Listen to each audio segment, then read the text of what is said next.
Hello friends, कैसे हैं आप। आई होप कि आप लोग सब ठीक होंगे इस कोरोना में भी। अगर आप लोगों की फैमिली में अभी तक किसी को कोरोना नहीं हुआ या अगर होकर के सही हो गए तो ईश्वर को धन्यवाद दीजिए फ्रेंड्स दिल से कि आप लोग सेफ हैं, आपके अपने अपने पास हैं।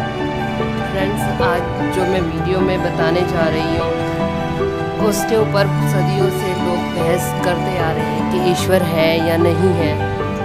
और बहुत से लोग ये भी कहते हैं कि ईश्वर है ही नहीं, यदि होते तो ऐसा नहीं होता, यदि होते तो वैसा नहीं होता। लेकिन ईश्वर तो सर्वव्यापी है, क्योंकि आपने लोगों को सुना होगा कि ईश्वर जो है वो हमारे मम्मी पापा के अंदर है।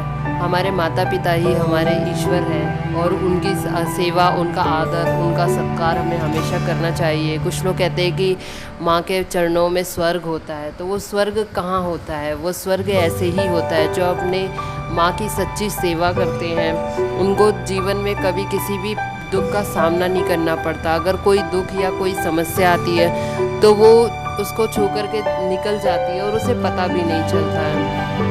शिव और पार्वती की कहानी तो दोस्तों आपने सुनी होगी कि एक बार जब गणेश जी को कहा गया था और उनके भाई जो कार्तिकेय थे उनको कहा गया था कि जो सबसे पहले पृथ्वी का चक्कर लगाएगा उसकी पूजा सबसे पहले होगी। तो फ्रेंड्स, आपको पता ही है कि गणेश जी ने अपने माता पिता की सबसे पहले उन्होंने चक्कर लगा लिए थे और उन्होंने कहा था कि मेरी जो माता पिता हैं वो पूरी संपूर्ण सृष्टि में ही विराजमान है।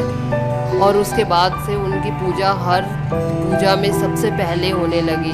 तो ये क्यों होता है? और एक ही नहीं बल्कि सब जगह कोई भी पूजा होती है तो उसमें इसे क्यों किया जाता है? वो इसीलिए किया जाता है क्योंकि वो भी यही संदेश देना चाहते हैं कि हमारे जो ईश्वर है, सच्चे जो ईश्वर अगर आप किसी में देखना चाहते हैं ना तो अपनी आंखें बंद कीजिए दोस्तों और सच्चे दिल से याद कीजिए। आपको ईश्वर अपने दिल में ही नज़र आएंगे।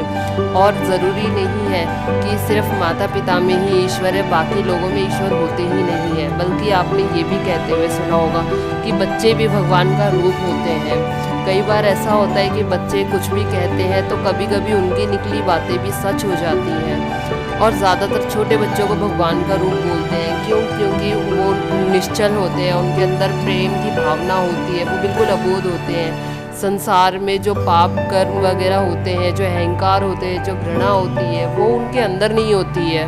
वो सबसे प्रेम करते हैं। प्रेम में दोस्तों बहुत बड़ी ताकत होती है। आपको पता है कि प्रेम से ना हम बड़े से बड़ी मुसीबत को भी जीत जाते हैं और खूंखार से खूंखार जानवर को भी अपना बना सकते हैं, इतनी ताकत होती है। अगर लोग जैसे कुत्ता पालते हैं तो उसको अपना प्यार देते हैं, अपनापन देते हैं, तो वो कुत्ता मरते दम तक उसका साथ नहीं छोड़ता है, कभी भी नहीं छोड़ता है। और ऐसा सिर्फ कुत्तों में ही नहीं होता है, ऐसा बाकी के जानवरों में भी होता है। एक घटना है ऐसी जो मुझे याद आ रही है, सो मैं आपको बताती हूँ। एक बार ऐसा ही हुआ था राजस्थान में। एक जगह, एक गांव में कुआं था, तो एक तेंदुआ था, वो बहुत प्यासा था और प्यास की वजह से वो उस कुएं के पास चला गया और फिर वो उसमें अंधेरे की वजह से वो उसमें गिर गया। अब वो रात भर उसी के अंदर वो पड़ा रहा। हालांकि वो कुआं जो था उसमें पानी नहीं था, वो बिल्कुल सूखा था और उस तेंदुए को कुछ नहीं हुआ था, मामूली सी कुछ चोटें आई थी, लेकिन वो इतना परेशान हो गया था कि उसकी हेल्प करने वाला कोई नहीं था।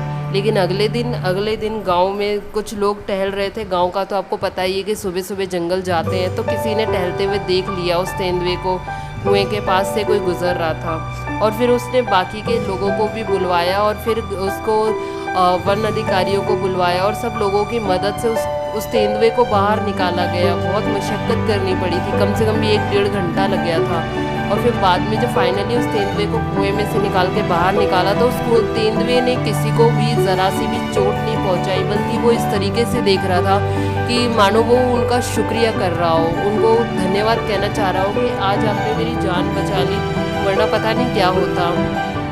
तो ये सब इस तरह की भी घटनाएं इस दुनिया में घटती हैं। वो क्यों घटती हैं? क्योंकि जो कुछ भी होता है उसके पीछे कोई ना कोई रीज़न होता है। और ये माना कि आजकल कलयुग है, लोग दुनिया में पाप बहुत बढ़ गया है, अहंकार लोगों के अंदर आ गया है। आजकल लोग मतलब किसी की सुनते नहीं है, खासकर पैसे वालों का ही जोर सबसे ज़्यादा चलता है।